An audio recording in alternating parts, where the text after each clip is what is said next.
ওকে, এবার দেখো আমরা যদি এটা নিয়ে আলোচনা করি। আচ্ছা, কেউ একজন বললা, সাবিনা সম্ভবত, তুমি বললা যে এটা তুমি ইউটিউব থেকে পড়েছো। তো ইউটিউবে তো দেওয়া আছেই সবগুলো প্রশ্নেরই সব কিছুই আলোচনা করা আছে, তবে আজকে আমরা আরেকটু ডিটেইল জানার চেষ্টা করব। একটু দেখো, আমি একটা ডক রেখেছি, এটা আগে আমরা করব, তারপরে আমরা তোমাদের বইতে যাব আর কি। ডকটা আমি ইন্টারনেট থেকে নামিয়ে নিয়েছি জাস্ট তোমাদেরকে দেখানোর জন্য। দেখো, বলা হচ্ছে যে ক্যাভালিয়ার যে পোয়েটস, আচ্ছা এর আগে বলি, ক্যাভালিয়ার এটা একটা, এই শব্দটার মিনিং হচ্ছে আহ, দাম্ভিক। যারা দাম্ভিক তাদেরকে ক্যাভালিয়ার বলা যেতে পারে। তোমরাও তোমাদের বন্ধু বান্ধব বা যারা একটু দম্ভ প্রকাশ করছে, তোমরাও তোমাদের ওয়ার্ড মিনিং এর যে দম্ভ এটা দেখানোর জন্য এটা ইউজ করতে পারো, যে ক্যাভালিয়ার। তুমি হয়তো তাকে বলতে পারবে যে ও তুমি তো ক্যাভালিয়ার, তখন ও তো জানবে না যে ক্যাভালিয়ার মানে কি। তো ক্যাভালিয়ার মানে হচ্ছে অ্যারোগেন্ট বা দাম্ভিক, অহংকারী। সো এটা তুমি ইউজ করতে পারো। তো এখানে ক্যাভালিয়ার পোয়েটস বলতে দাম্ভিক কবিদের কথা বলা হচ্ছে। এবং এই ক্যাভালিয়ারের আরেকটা মিনিং হচ্ছে রাজার অনুগত, মানে অনুগত, কিং এর অনুগত। তো এখানে বলা হচ্ছে যে ক্যাভালিয়ার পোয়েটসরা সাধারণত 17th সেঞ্চুরিতে তারা আম, ছিল, এবং তারা সেই সময়টাতে তারা রাইটিং করে গেছে, এবং তারা কিং চার্লস, ইংল্যান্ডের যে কিং চার্লস 1, তার প্রতি অনেক লয়াল ছিল, অনুগত ছিল। এবং এইখানে এই লেসনে আমরা যেটা জানবো সেটা হচ্ছে ক্যাভালিয়ার পোয়েটস কারা ছিল, তাদের সম্পর্কে, তাদের রাইটিং স্টাইল সম্পর্কে। এবং আমরা আরও অ্যানালাইজ করব যে ক্যাভালিয়ার পোয়েট্রি কিভাবে মেটাফিজিক্যাল পোয়েট্রির থেকে আলাদা। অর্থাৎ এখানে আমরা জানতে পারবো যে ক্যাভালিয়ার পোয়েট এবং মেটাফিজিক্যাল পোয়েট বা পোয়েট্রি, এগুলো একটা ঠিক আরেকটার অপোজিট। এবং এটা পপুলার ছিল 17th সেঞ্চুরিতে। দেখো, শুরুতে আমরা যেটা দেখবো যে ডেফিনেশনটা কি। ক্যাভালিয়ার পোয়েটসরা ছিল সাধারণত মেম্বার অফ অ্যারিস্টোক্রেসি, অভিজাত শ্রেণীর তারা ছিল এই ক্যাভালিয়ার পোয়েটসরা। এবং তারা 17th সেঞ্চুরিতে লিখতো, এবং তারা কিং চার্লস 1কে সাপোর্ট করত, এবং তার জন্যই তারা লিখতো। এবং কিং চার্লস 1, যে কিনা পরবর্তীতে সিভিল ওয়ারের পরে এক্সিকিউটেড হয়েছিল, অর্থাৎ তাকে হত্যা করেছিল, তারা রয়্যালিস্ট নামে পরিচিত ছিল। অর্থাৎ একেবারে কিং এর অনুগত, এবং আহ, রাজপ্রাসাদের মানে অনুচর বা অনুগত্য করা ছিল, এই জন্য তাদেরকে রয়্যালিস্ট বলা হতো। ক্যাভালিয়ার পোয়েট্রি ছিল হচ্ছে স্ট্রেইট ফরওয়ার্ড, এখানে যা কিছু বলা হতো সব স্ট্রেইট বলা হতো, ইয়েট রিফাইন, তারপরে কিছুটা রিফাইন ছিল। তাদের অনেক পোয়েম ছিল সেন্টার্ড অ্যারাউন্ড, তাদের অনেক পোয়েমের যে সাবজেক্ট, সে সাবজেক্ট ছিল হচ্ছে সেন্সুয়াল, রোমান্টিক লাভ, এবং কার্পেডিয়াম যে আইডিয়াটা সেইটা তাদের রাইটিংয়ের ভেতরে ছিল। কার্পেডিয়াম যে আইডিয়াটা, এই শব্দটার মিনিং হচ্ছে সিজ দ্য ডে, অর্থাৎ ভবিষ্যতের কথা পরে, বর্তমানে যা পাচ্ছ তাই এনজয় করো।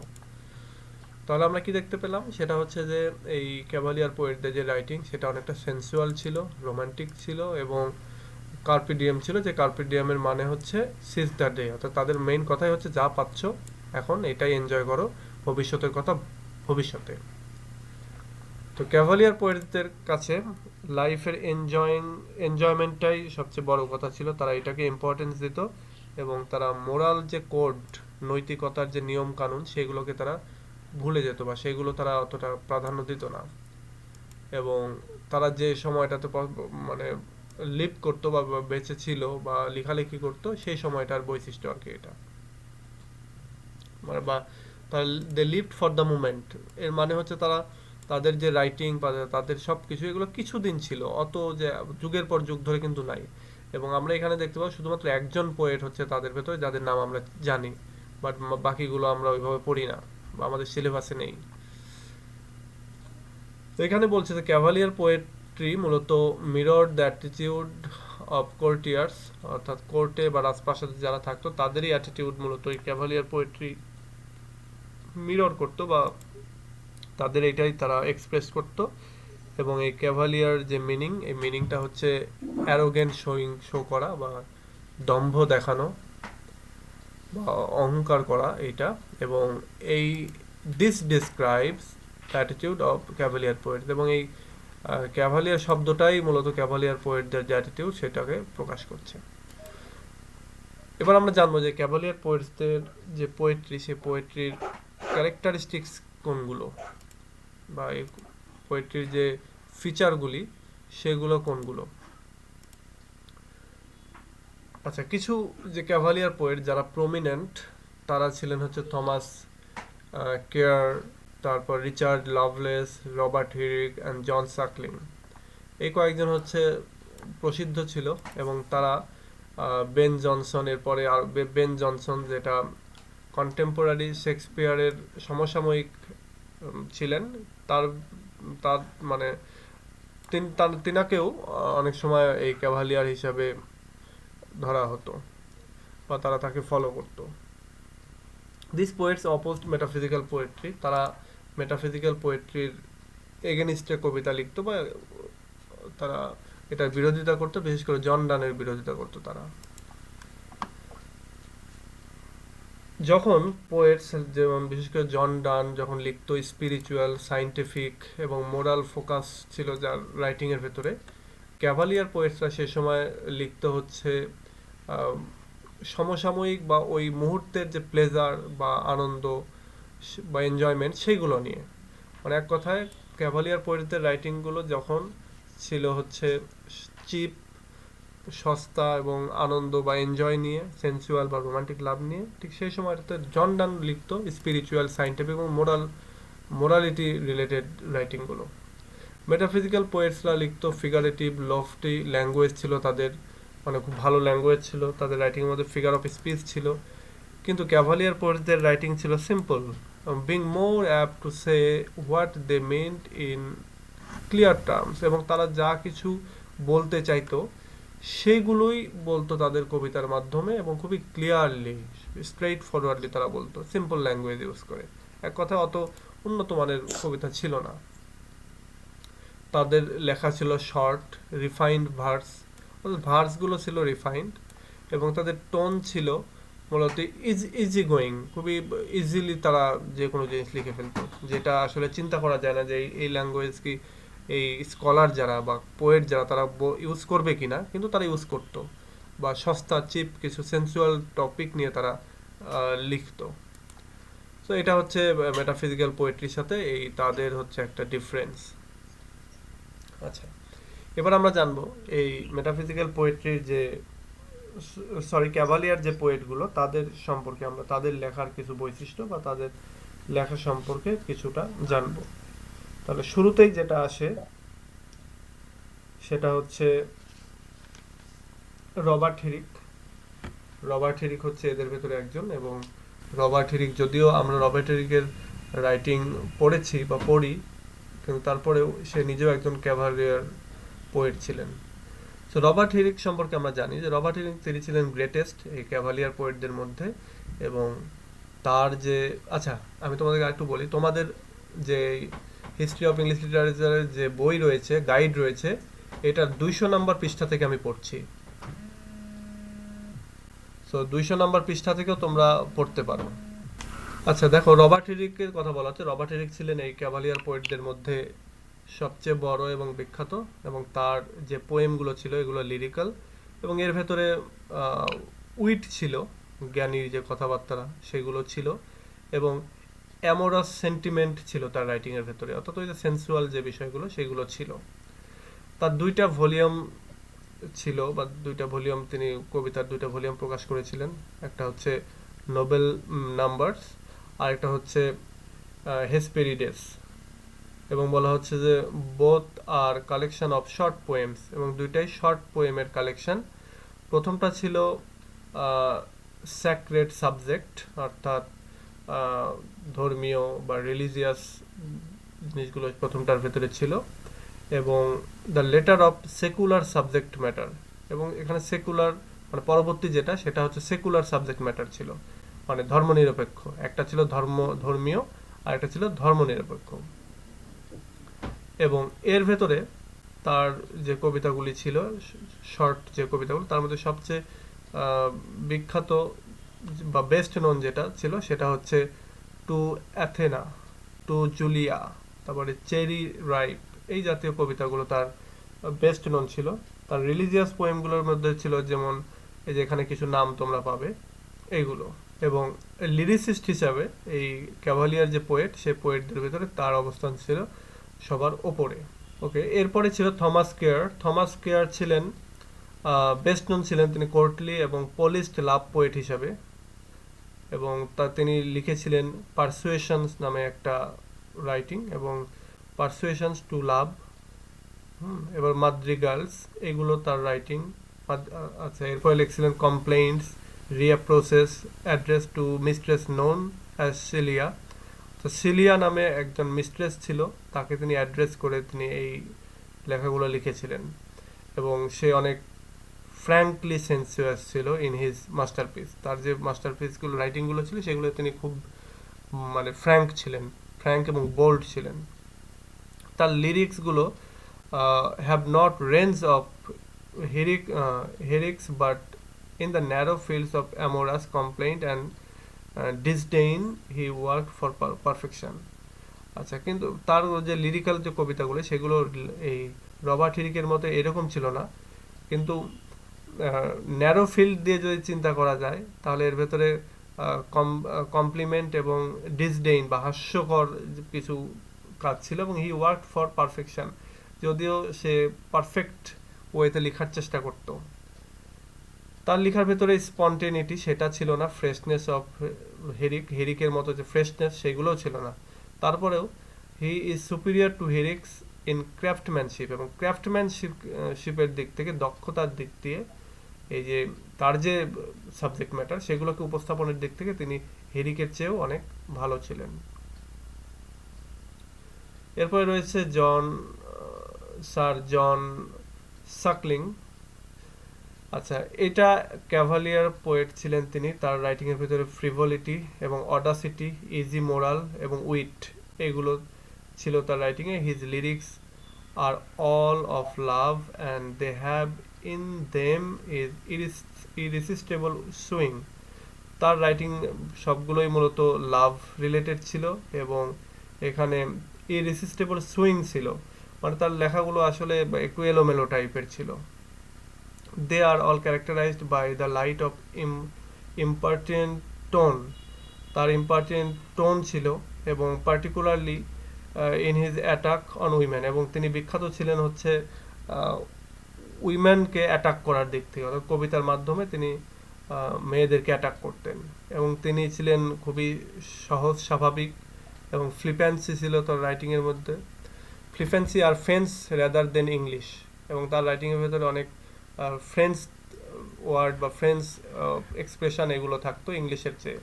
তার দুইটা মাস্টারপিস ছিল, এবং একটা হচ্ছে ব্যালাড আপন এ ওয়েডিং অ্যান্ড হোয়াই সো পেল এ ওয়েন, তারপরে ফন্ড লাভার, এগুলো ছিল তার মাস্টারপিস। রিচার্ড লাভলেস ছিল was no prolific poet. Richard Lovelace খুব বেশি যে প্রলিফিক বা খুব ভালো পোয়েট ছিলেন তা নয়। He was neither as correct as Carew, not as natural as Suckling. তিনি কেয়ার এবং সাকলিংয়ের মতো এরকম ন্যাচারাল ছিলেন না, বা তার রাইটিংগুলো এরকম কারেক্ট হতো না। The lack of his arts of his work is as apparent as its mannerism. অর্থাৎ তার রাইটিংগুলো ছিল খুবই সাধারণ, এবং এগুলোর ভেতরে ম্যানারিজমের যে বিষয়টা সেটা ছিলই না, এবং almost it has been forgotten, এবং প্রায় বলাই যায় যে তার যে সমস্ত রাইটিংগুলো সেগুলো মানুষ যেন ভুলেই গেছে, এরকম একটা অবস্থা। কিন্তু এই থমাস পার্সি নামে একজন, সে কিছুটা আর কি রিভাইভ করেছিল তার রাইটিংগুলোর। This words include to Lucasta, going to the world, to Athena, আচ্ছা অ্যালথেনা, তারপরে অ্যালথিয়া, তারপরে ফ্রম প্রিজন এটসেট্রা, এগুলো হচ্ছে তার কিছু রাইটিং ছিল।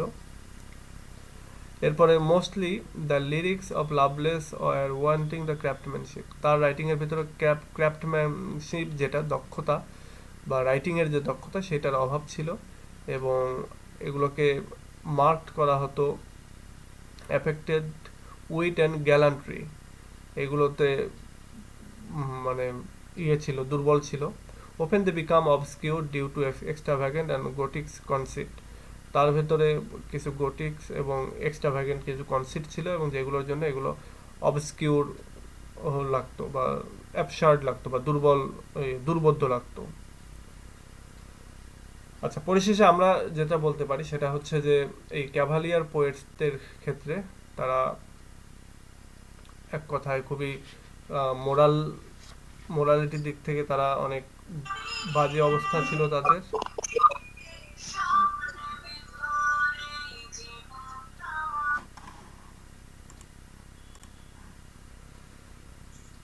আচ্ছা, তাহলে আমরা যেটা দেখতে পেলাম, এটা অনেক ইজি একটা রাইটিং, এবং এটা তোমাদের জন্য অনেক ইজি হবে। এইখানে যে সকল বিশেষণগুলো ইউজ করা হয়েছে এদের রাইটিংয়ের, তো এগুলো তোমরা এইভাবে ইউজ করো। এগুলো অনেক, এটা বইতেও অনেক ভালো দেওয়া আছে। তবে আমি যেটা তোমাদেরকে দেখালাম, তোমরা অনেকেই জয়েন করনি তখন, সেটা হচ্ছে এই অংশটুকু তোমরা ইউজ করতে পারো। এই অংশটুকু ভিডিও থেকেও তোমরা নিতে পারবে, এবং আমি তো বলেই দিয়েছি একবার, তো এগুলো তোমরা পড়তে পারো। আচ্ছা, এখন আরও বেশ কিছু বিষয়, যেমন এইখানে যদি আমরা যাই,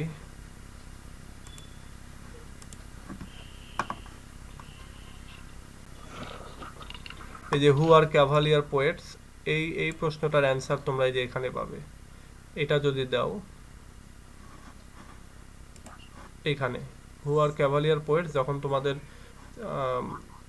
শর্ট কোশ্চেন আসবে তখন তোমরা এখান থেকে এইটুকু বাদ দাও, এইটুকু বাদ দিয়ে তোমরা এইখান থেকে তোমরা এইটুকু দিয়ে দিতে পারো। তবে তোমরা এইভাবে দিবা না, এটাও বাদ দিয়ে দিবা, এটাও বাদ। বাস, এটুকু যদি লিখে দাও তাহলেও তোমরা ভালো মার্কস পাবে এই এই এই প্রশ্নটার ক্ষেত্রে। আচ্ছা, এখন এই ব্যাপারে তোমাদের যদি কোনো কোশ্চেন থাকে তাহলে তোমরা কোশ্চেন করো, আর আমি দেখে আসি তোমরা গত দিনের কোনো নোট দিয়েছো কিনা।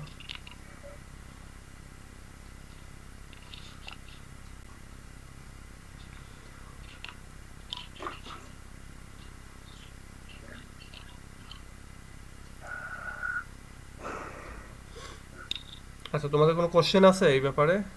স্যার একটা কোয়েশ্চেন করব। করো।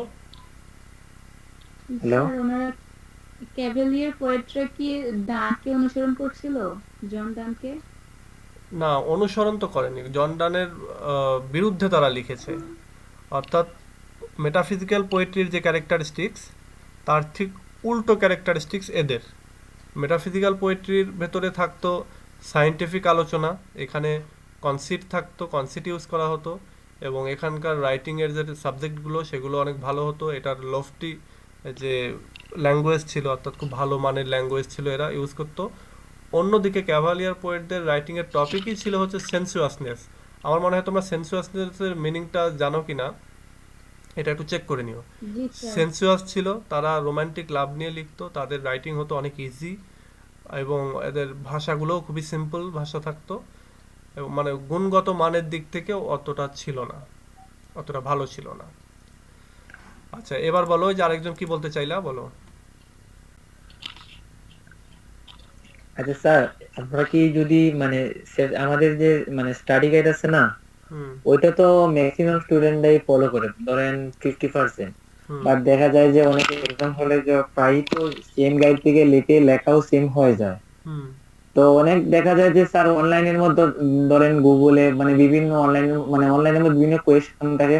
তার মধ্যে আমি যেটা মনে করি বেস্ট হয় আমার জন্য, স্টাডি গাইডে যে আনসার গুলি খুব মানে ইজি মানে ল্যাঙ্গুয়েজে লেখা থাকে। হুম। তো স্যার সেক্ষেত্রে মানে কি কোনো এডিট করা যায়? যেমন আমি জাস্ট এই উপস্থাপনা জাস্ট শুধু মানে অনলাইন থেকে দিয়ে বাকি এটা সব ঠিক রেখে দিই। মানে প্রথম প্যারাটা এবং লাস্টের প্যারাটা উপস্থাপনা উপসংহারটা জাস্ট শুধু মানে নেট থেকে দিই, বাকিগুলি মানে গাইডেই ঠিক থাকে। তো ওইটা করা কি আমার জন্য বেস্ট হবে, না সম্পূর্ণটাই বিভিন্নভাবে লিখতে হবে? এখানে বেস্টের ক্ষেত্রে আমি যেটা সবসময়ের জন্য বলে আসছি, যে নিজে নোট করতে হবে। তুমি অনলাইনে দেখো, তুমি আমাদের লেকচার শোনো, ভিডিও দেখো, তুমি বই দেখো, তুমি আরও একটা অন্য কোনো বই দেখো, অন্য কোনো একটা সিনিয়রদের হ্যান্ড নোট নাও, নিয়ে সবগুলোকে এক জায়গায় করে তুমি তোমার মতো করে এই এখান থেকে একটু ওখান থেকে একটু এইভাবে এইভাবে নিয়ে নিজের মতো করে একটা নোট করো, এবং সেইটা হচ্ছে বেস্ট। এখন তুমি যদি মনে করো যে অনলাইন থেকে আচ্ছা আমি ইন্ট্রোডাকশন নিলাম বা আরেকটু জিনিস নিলাম, নিয়ে আমি আবার বই থেকে নিলাম, এখন এই ক্ষেত্রে যদি একটু অমিল হয়ে যায়, যদি মেলাতে না পারো, তখন সেটা মুশকিল। তো সেক্ষেত্রে যেটা করতে হবে, শুরু থেকেই আগে একটা নোট করে নিতে হবে, নোট করে নিয়ে তারপরে ওই নোটটা পড়তে হবে। হুম, এবং যেটার চেষ্টা আমি এখানে বুঝ- করছি, যে তোমাদেরকে বলছি যে তোমরা নোট দাও। তোমরা সাপোজ যে সানজিদা আক্তার নোটটা দিয়েছে, এই নোটটা সে সে পড়বে, তোমরা তো কেউই এক জায়গার না। এখানে তোমরা কেউ আছো ঢাকার, কেউ আছো লক্ষ্মীপুর, কেউ আছো চিটাগাংয়ের, কেউ আছো বরিশালের। এখন বরিশালের ধরো সানজিদা, সাপোজ সানজিদার বাড়ি হচ্ছে বরিশাল। এখন ও এই নোটটা করেছে, তুমি যদি হও রংপুরের, তাহলে তুমি কি করবা, এই নোটটা যদি লিখো, তাহলে রংপুরের খাতা রংপুরে থাকবে, বরিশালের খাতা বরিশালে। তো এটা কিন্তু আর মিললো না তখন। তো এই জন্য আমি বলি যে অন্তত একটা দুইটা করে হলেও নোট তোমরা করে নোট হচ্ছে সাবমিট করো। আমি এখানে ম্যাক্সিমাম ক্ষেত্রেই দেখি ওই নোট করতে গেলে ওই 2 3 4 5 জন নোট করে, বাকিরা কেউ চুপচাপ। এই যে সঞ্জিদা 2টা নোট করেছে, স্যার বাকি আমি নোট করছি, বাট আমাদের এই যে আমাদের এক্সাম ছিল তো, সেজন্য আসলে আমি ক্লাস করতে পারি নাই। হ্যাঁ আমাদের টেস্ট আর ইনকোর্স একসাথে নিয়ে নিছে। আচ্ছা। তো এই জন্য আমি বলি যে তোমরা নোট করো। আর এখানে কেউ যে নোটটা শেয়ার করছে, এই নোটটা যদি সারা জি বাংলাদেশে মানে সবাই কপি করো, তাও দেখবা আলাদা আলাদা হয়ে গেছে। কারণ তোমরা সারা বাংলাদেশে হাজার হাজার স্টুডেন্টের মধ্যে তোমরা এই গ্রুপে আছো মাত্র 60 70 বা 80 জন। তো এটা মিলবে না।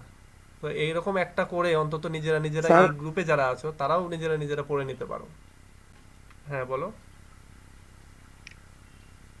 স্যার আমি জাস্ট ইন্ট্রোডাকশনটা শুধু মানে প্রথম মানে অনলাইন থেকে নিছি কয়েকটা কোয়েশ্চেনের, আর একটা ছিল যে আমাদের যে এনির যে মানে বুকগুলো মানে আমাদেরকে সাজেস্ট করা হয়, ওইগুলো লাস্টে যে কোয়েশ্চেন গুলো থাকে ওইগুলো মানে ও মানে না না, ইন্ট্রোডাকশন। এগুলো এগুলো তো সো এগুলো স্যার তো আমি যদি এগুলো তো মানে নিবে, হ্যাঁ। সম্পূর্ণটা মানে হুবহু লিখতে পারি।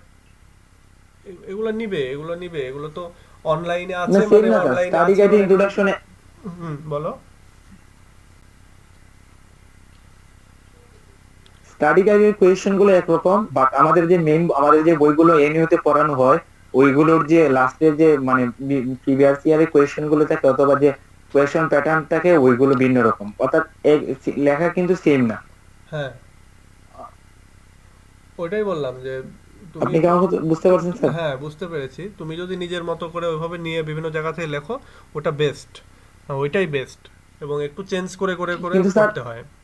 জি জি, প্রথম এবং লাস্টের প্যারা বাদে মানে ভিতরে সব লেখা কিন্তু আবার স্টাডি গাইডের। ধরেন আমি অ্যাডোনাইজ, আপনাকে আমি মানে প্রাসঙ্গিক একটা কোয়েশ্চেন বলবো, অ্যাডোনাইজ যে প্যাস্টোরাল এলিজি, হুম। ওইটা আমি ইন্ট্রোডাকশন দিছি।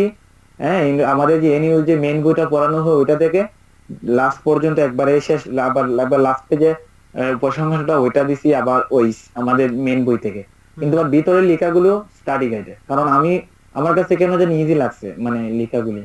তো স্যার ওইটা কি এভাবে দেখবে? এইটা দেখবে সেক্ষেত্রে না, তো চোখ পড়ে যাবে, এগুলাতে চোখ পড়ে যায়, হ্যাঁ। না স্যার, আমার ভিতরে একটা বই ঢুকে গেছে। এখন আমাদের একজন টিচার বলছিল, তোমরা যদি কখনো স্টাডি গাইড থেকে লেখার ইচ্ছা থাকে, হুম। তবে ইন্ট্রোডাকশন এবং প্রথম এবং লাস্টের পারাটা তোমরা মানে ভিন্নভাবে লিখবা। কারণ দেখা যায় যে তোমার পাশে যে বসবে অথবা কেউ মানে যদি দেখার সুযোগ পায়, অথবা ম্যাক্সিমাম কিন্তু স্টাডি গাইড থেকে লিখে, তো দেখা যাবে যে সবার লিখে এক হয়ে গেছে। তো তো হচ্ছে শুরু করবা ভিন্নভাবে, যেন লেখাটা সেম না হয়। তো ওইটা উনি বলছে। হুম, এটা সেই জন্য ওইটা স্যার উনি আমার ওইটা তো কোয়েশ্চেন অনেকগুলো শিখা ছিল, মানে শিখা আচ্ছা, হয়ে আমি গেছে, তোমার এখন কথা আবার বুঝতে কি। পেরেছি। আচ্ছা, আমি তোমার কথা বুঝতে পেরেছি। জি স্যার। ওই স্যার যেটা বলেছে সেটা ঠিকই বলেছে। তবে এটাও ঠিক জি যে যে যতই হুবহু মুখস্থ করো না কেন, প্রশ্ন কিন্তু উল্টাপাল্টা এদিক জি সেদিক হয়ই লিখতে গেলে। হ্যাঁ, কারণ এতগুলো প্রশ্ন জি জি জি এগুলো জি সব মনে জি থাকে না। আর যদি ভুল না হয়, ভুল কিছু না বলো, তাহলে তুমি যেখান থেকেই লিখো না কেন জি তুমি মার্কস পাবেই, কারণ তোমার লেখার দায়িত্ব, তুমি লিখেছো, মার্কস স্যার দিতে বাধ্য। কিন্তু এখানে আরেকটা বিষয় হচ্ছে যে আহ, তুমি ওই যে একটু ভেতর থেকে, নোটের ভেতর থেকে লিখছো, তো তোমার কি মনে হয় যে একটা টিচার খালি ইন্ট্রোডাকশন দেখে, বাকি জি পেছন ভিতরে দেখে না? ভিতরেও দেখে, চোখ চলে যায়। তোমাদের যেখানে সিমিলারিটি থাকে, জি যেখানে ভুল থাকে, সেখানে অটোমেটিক টিচারদের চোখ চলে যায়। আর কিছু জায়গায় থাকে যেগুলোতে স্টুডেন্ট ভুল করে, তো ওই জায়গাগুলোই স্যাররা সবসময়ের জন্য চেক করে থাকে। সো সবসময়ের জন্য একটা জিনিস যেটা করো সেটা স্যার হচ্ছে ভুল যে হলে তো অবশ্যই হবে, বাট যদি জি যেটা যেটা করবা সেটা হচ্ছে যে স্টাডি গাইড মেনশন করার কারণে কি কোনো নিজে, প্রবলেম হবে আমাদের না না লেখায়? কোনো প্রবলেম নাই, কোনো প্রবলেম নাই, এখানে কোনো প্রবলেমই নাই। জাস্ট 1-2 মার্কের জন্য হয়তো বা এদিক সেদিক হতে পারে। সবসময়ের জন্য যেটা করার চেষ্টা করো যে নিজে হ্যান্ড নোট তৈরি করার চেষ্টা করো। তোমার স্টাডি গাইডে তো আছেই, স্টাডি গাইড থেকে তো নিবেই, তুমি অনলাইন থেকে নাও, তুমি বিভিন্ন জায়গা থেকে নিজে জি নিজে নোট তৈরি করো। হুম, না স্যার, আমি তাহলে জাস্ট ওইটা স্যার ওইটা পোয়েট্রিটা আমি একটু কি করছি আর কি, বা জাস্ট পোয়েট্রিটা। হুম হুম আর হুম যে আপনার যে লিটারেচার যেটা ওইটা আমি অনলাইন থেকে আপনার ভিডিও অথবা আরো যে স্যারদের আগে ছিল আমাদের যে খোনার আগে যে স্যাররা পড়াইছিলেন মানে কলেজে, ওইগুলো আমি মানে ভিন্ন মিলাই মিলাই যে টিচারটা যেটা ভালো লাগে, হুম ধরেন hmm love for nature, love for beauty, যার লেখাটা যেটা ভালো লাগে ওইটা আমি দিয়ে হুম দিছি হুম, আর কি। এটাই এটাই কারণ বেস্ট। আপনার আপনার যে লিটারেচারে যে মানে অনলাইনে যে ভিডিও গুলো আছে, যে ওইগুলোর যে মানে যেমন লাভ ফর নেচার ওইটা ইউটিউবের মধ্যে অথবা গুগলের মধ্যে কোনটা এক্সপ্লেনটা ভালো ওইটা এইভাবে দিছি আর কি। হুম বাট হুম হুম, আমি পোয়েট্রিটা স্যার মানে খুব মানে স্টাডি গাইডটা খুব বেশি ফলো করছি। ওইটাই ঠিক আছে। তারপরেও তো ওই স্যার তোমার কিছুদিন যখন আগে রেজাল্ট বলছে, বাট দিবে, এখন ভিতরে জানি কি তোমার যখন রেজাল্ট দিবে, টেস্টের রেজাল্ট দিবে না, যখন রেজাল্ট দিবে তখন জি তুমি একটা আইডিয়া পাবা যে কেমন হয়েছে বা কেমন কি মার্কস পাচ্ছ। তবে এটা খারাপ না, তুমি যেটা করছো এটা ঠিকই আছে। ওইটা ঠিক আছে, ওইটা হুম ওনারা কেমন দেখবে। আচ্ছা স্যার, ধন্যবাদ হুম স্যার হুম। দেওয়ার জন্য। আচ্ছা, আর কারো কিছু বলার আছে বলো।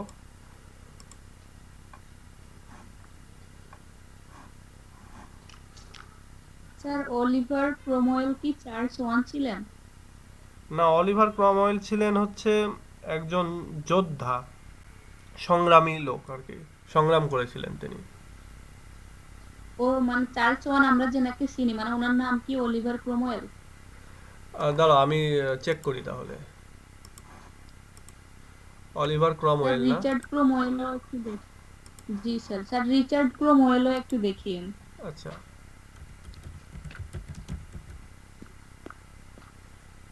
ক্রমওয়েল বানান কি? ROMWELL এটা? সি, জি স্যার, জি স্যার। আচ্ছা, এই যে অলিভার ক্রমওয়েল, এটা আমরা দেখি।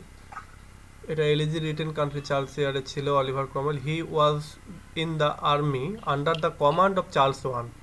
চার্লস ওয়ানের কমান্ডে যে আর্মি ছিল সেই আর্মির সদস্য ছিলেন অলিভার ক্রমওয়েল। বুঝলে এবার? হি ফট এগেনিস্ট, আচ্ছা, জি স্যার, জি ল্যাটার স্যার, অন তাহলে হি রিচার্ড সাপোর্টেড। ক্রomwell তাহলে ওনারই ছেলে ছিলেন, হিজ সন, কিন্তু আমি বুঝি নাই আর কি লেখাটা যেভাবে লিখছে।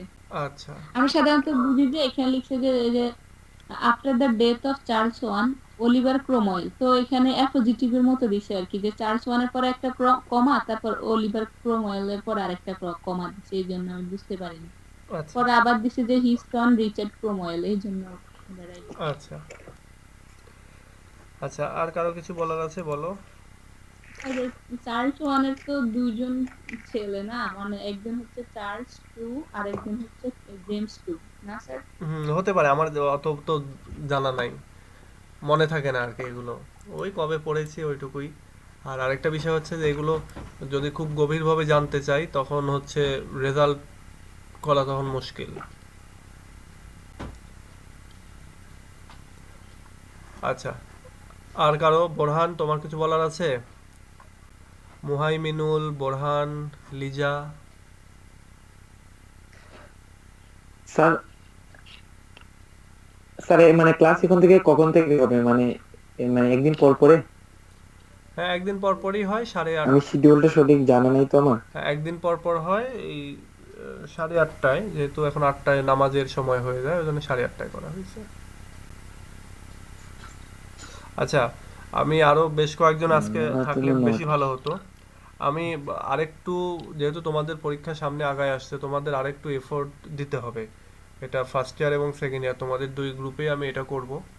সেটা হলো এই, যারা এখন আছো তারা তো আছোই, তারা জানছোই, আর যারা নাই তাদেরকে উদ্দেশ্য করে বলছি যে তোমরা যখন ভিডিওটা দেখবে তখন তোমরা এটা শুনে নিও। সেটা হলো নেক্সট হয়তো বা নেক্সট সপ্তাহ থেকে, এই সপ্তাহটা এভাবেই চালাবো, নেক্সট সপ্তাহ থেকে তোমাদেরকে আমি প্রতিদিন যে কোশ্চেনগুলো দেই, এটা আমি চাচ্ছি যে তোমরা প্রথম আধা ঘন্টা এটা লিখো, লিখো যতটুকু পারো আর কি, যতটুকু পারো লিখে জমা দাও।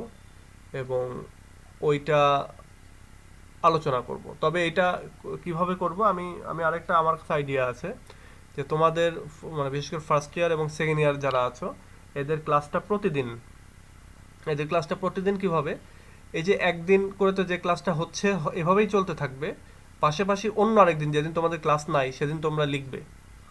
ওই সময়টাতে আমি তোমরা লাইনে হচ্ছে থেকে তোমরা লিখবে, আমি হয়তো অন্য ক্লাসগুলো নেব, কিন্তু লিখে তোমরা লেখাগুলো জমা দেবে। এবং এইটাতে আমার মনে হয় তোমাদের আরো ভালো পড়াশোনা হবে। তো এই ব্যাপারে তোমাদের কিছু বলার থাকলে বলতে পারো। জি স্যার, আমাদের ভালো হবে। হ্যাঁ স্যার, ঠিক আছে, আমাদের ভালো হবে। কারণ এইভাবে হয়তো আমি পরে পড়িয়ে দিচ্ছি, তারপর পড়ছো কিনা এটা তো দেখাও যাচ্ছে না, বা এটা নোটও তো কেউ এভাবে সাবমিট করছো না, তো তাতে তো বোঝা যাচ্ছে যে হ্যাঁ পড়াশোনা খুব একটা হচ্ছে না। এই যে এখানে যে নোটগুলো দিয়েছো। স্যার আমার নেক্সট স্যার বলো। নেক্সট নোটটা কি মানে ক্যাভালিয়ার পয়েন্টের উপরে দিতে হবে? হ্যাঁ, জি আচ্ছা। যেমন এই যে এখানে যে নোটটা দিয়েছে, স্যার নোটটা কি যেদিন ক্লাস হ্যাঁ পরে ক্লাসের পরে যে কোনো একদিন দিবা, নোটগুলো দিবা। নোটগুলো হয়তো এই যে এইভাবে আমি দেখবো, দেখে যদি কোনো ফরমেশনের যদি কোনো সমস্যা থাকে তাহলে সেগুলো হয়তো একটু মার্ক করে দিলাম। যেমন এখানে স্যার যেটা 10 মার্কের জন্য কয় পেজ লিখতে হবে? ভাই পেজের হিসাব নাই এখানে, পেজ যে প্রশ্ন, অনেক প্রশ্ন আছে ছোট, আবার অনেক প্রশ্ন আছে বড়। যেমন যদি বলা হয় write the features of romantic age, তাহলে রোমান্টিক এজে তুমি ফিচার্স সারাদিন লিখেও শেষ করতে পারবে না। এখন তোমার সময় হচ্ছে 25 বা 30 মিনিট, এর ভেতরে যতটা পারা যায় লেখা। এখন সেটা তুমি 5 পেজ লিখতে পারো আর 10 পেজ লিখতে পারো, এটা তোমার উপর ডিপেন্ড করবে। আবার এই যে ক্যাভালিয়ার পোয়েট, এদের দিয়ে লিখতে গেলে তুমি খুব বেশি লেখার কিছু পাবা না। তাই বলে যে তুমি একবারে ছোট ছোট করে ফেলবা তা না, ওই ঘুরে ফিরে 25-30 মিনিট এর ভেতরে লেখা তোমাকে কমপ্লিট করতে হবে। সো এর ভেতরে যা হয়, যারা ফাস্ট লিখতে পারো তাদের জন্য একটা ভালো একটা ইয়ে হবে, তারা বেশি লিখতে পারছো। আর যারা কম লিখতে পারো, হয়তো হাতের লেখার স্পিড ভালো না, তাদের জন্য একটু কষ্ট হবে বেশি ভালো করার। তো তাদের তখন পারফেকশনের দিকে নজর দিতে হবে। যারা ফাস্ট লিখতে পারো তাদের আম, তারা বেশি লিখবা, বেশি লেখাটাই তাদের স্ট্রেংথ বা শক্তি। আর যারা বেশি দ্রুত লিখতে পারো না তাদের তখন পারফেকশনের দিকে নজর দিতে হবে, যে আমি টু দ্য পয়েন্ট লিখবো। আচ্ছা, এই যে এই খাতাটা যেটা দেখছি, এইটাতে এটাতে দেখো শুরুতে লেখা আছে ইন্ট্রোডাকশন। ইন্ট্রোডাকশন পরীক্ষা হয়তো এখানে আমাকে দেখানোর জন্য তুমি দিতে পারো, বাট পরীক্ষায় কিন্তু এভাবে ইন্ট্রোডাকশন লেখার দরকার নাই, এভাবে থাকেও না। সো এইটার দরকার নাই, এটা এইভাবে যেটা লিখেছো এটা ইন্ট্রোডাকশন বাদ দিয়ে বাকি এইভাবে ডিরেক্ট শুরু করতে পারো।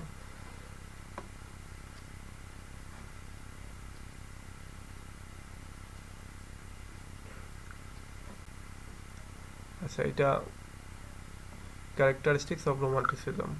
হ্যাঁ, এই যে এইখানে একটা আমার বলার আছে, সেটা হচ্ছে ক্যারেক্টারিস্টিক্স অফ রোমান্টিসিজম দিয়ে 1 নাম্বার দিয়ে তোমরা লাভ ফর নেচার লিখে ফেললা। এটা এইভাবে না, ক্যারেক্টারিস্টিক্স অফ রোমান্টিসিজম এটা লেখার পরে 2-3 লাইন আগে ওই পয়েন্ট সম্পর্কে একটু বলে নিতে হবে। হুম, বলে নিয়ে তারপরে তারপরে এই যে 1 নাম্বার 2 নাম্বার দিয়ে তুমি এইভাবে পয়েন্ট আকারে এগুলো লিখতে পারো। সরাসরি এইটা লিখলা, এইটার পরে সরাসরি পয়েন্ট 1 2 3, তাহলে হলো না। এখানে আগে এই পয়েন্টটা সম্পর্কে 2-3 লাইন লিখে নিতে হবে। এটা কি স্যার ইন্ট্রোডাকশনে মেনশন করলে হবে না? কোনটা? ওই যে ক্যারেক্টারিস্টিক অফ রোমান্টিসিজম, ওইটা তো ইন্ট্রোডাকশন থেকে যখন শুরু করে আসছে তখন তো স্যার এটা তো দেখা যাচ্ছে না স্যার তেমন। আচ্ছা, এটা তোমরা ভিডিওতে ভালোভাবে দেখতে পাবা, এখানে তো তুমি মোবাইল ইউজ করছো মনে হয়, তাই না? জি জি ফোন আচ্ছা, ওই জন্য জি। ফন্টগুলো ছোট ছোট আসতেছে। বাট আমি আমি তো ভিডিও করছি, এটা আবার আমি দিয়ে দিব তখন তোমরা এটা ভালোভাবে দেখতে পাবা। আচ্ছা, এখানে ঝুমাতে এটা এটা যেটা লিখেছে এটা খারাপ লিখেনি, এটা ঠিকই আছে। কিন্তু যেটা বলছিলাম আমি, যে এই পয়েন্টটার আন্ডারে আবার 2-3 লাইন লিখে তারপরে শুরু করতে হবে। আমি যদি বলি যে রোমান্টিক ক্যারেক্টারিস্টিক্স অফ রোমান্টিসিজম, তুমি যদি ডিরেক্ট বলো যে লাভ ফর নেচার বা এটা সেটা, তাহলে ওইভাবে হবে না। এর আন্ডারে আরো 2-3 লাইন, যেমন এরকমভাবে লিখতে পারো যে প্রত্যেকটা এজের কিছু ক্যারেক্টারিস্টিক্স থাকে, এবং যে ক্যারেক্টারিস্টিক্স গুলো মূলত লিটারেচার থেকেই আসে, বা লিটারেচারে বিশেষ করে পোয়েট্রি বা হচ্ছে প্রোজ, এগুলো থেকে আসে। সো এই রোমান্টিক এজেরও কিছু ক্যারেক্টারিস্টিক্স রয়েছে, এবং সেগুলো হচ্ছে অ্যাজ ফলোয়িং বা নিচে দেওয়া হলো এইভাবে। তারপরে লাভ ফর নেচার বা এগুলো এইভাবে লিখবা, কিন্তু শুরুতে আগে কিছু লিখতে হবে। এরপরে লাভ ফর বিউটি, এটা ঠিক আছে। এসকেপিজম, এটা ঠিক আছে। ইমাজিনেশন, হাই ইমাজিনেশন, শুধু ইমাজিনেশন দিলে হবে না। ইমাজিনেশন তো সবাই করছে, কিন্তু এই সময়ের ইমাজিনেশনগুলো অনেক হাই লেভেলের। এরপরে মিলানকলি, হ্যাঁ ঠিক আছে, মিলানকলিও দিতে পারো। মেডিভেলিজম ঠিক আছে। হেলেনিজম, হ্যাঁ এটাও ঠিক আছে। সুপারন্যাচারালিজম, সাবজেক্টিভিটি, রিভলিউশনারি জিল বা স্পিরিট ঠিক আছে। ইউজ অফ সিম্পল ল্যাঙ্গুয়েজ, হ্যাঁ এটাও ঠিক আছে। আরও অনেক দেওয়া যেত। কনক্লুশন, এইভাবে কনক্লুশন লেখার দরকার নেই, এমনিতে লিখে দিলেই হবে। সো এভাবে যেটা লিখেছে এমনি লেখা ঠিক আছে, এভাবে পয়েন্ট আউট করে এভাবে লেখার কথা আমি বলেছি, বা এইভাবেই লিখলে যেটা হয় যে টিচারদের জন্য খাতা দেখা সুবিধা হয়, যে আচ্ছা তুমি এটা লিখেছো, এটা লিখেছো, এটা লিখেছো। টিচার হয়তো বা খুঁজছে যে তুমি কোথায় হেলেনিজম সম্পর্কে লিখেছো, ও আচ্ছা হেলেনিজম লিখেছে। তো এইভাবে তখন তারা মার্কস দিয়ে যায়। আমাদেরকে লেখাটা এমন লিখতে হবে যাতে স্যারদের দেখতেও সুবিধা হয়। অনেক খাতা আছে যেগুলো দেখতে বিরক্ত প্রকাশ করে স্যাররা, এবং তার ফলে যেটা হয় যে আমাদেরকে মার্কসটা কমায় দিয়ে দেয়। সো এমনভাবে লিখতে হবে যাতে করে স্যাররা ওটা ইজিলি দেখতে পারে।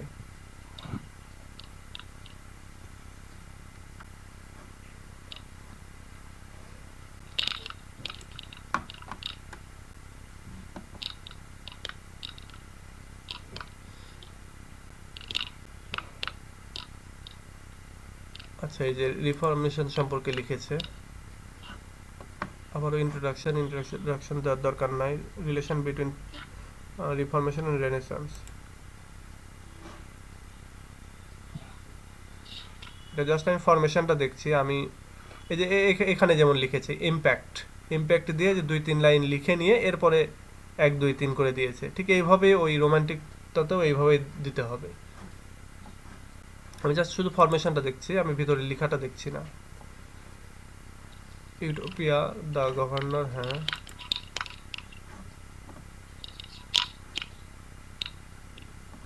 হ্যাঁ ঠিক আছে। কনক্লুশনটা এই টার্মটা লেখার দরকার নেই, এগুলো ইন্টারমিডিয়েট লেভেলের লেখা। যেমন ধরো কনক্লুশন, ইন্ট্রোডাকশন, যেটা এসে লিখতে গিয়ে আমরা লিখতাম, ওই রকম, ওইটার দরকার নেই। আচ্ছা, তো তোমরা এই নোটগুলো তোমরাও নিয়ে পড়তে পারো। তোমরা নিয়ে পড়লে যেটা মিলে যাবে তা না, আমরা এক একজন এক এক জেলা থেকে পড়ছি, সো এটা মেলার কোনো সম্ভাবনা নেই। তোমরা পড়তে পারো।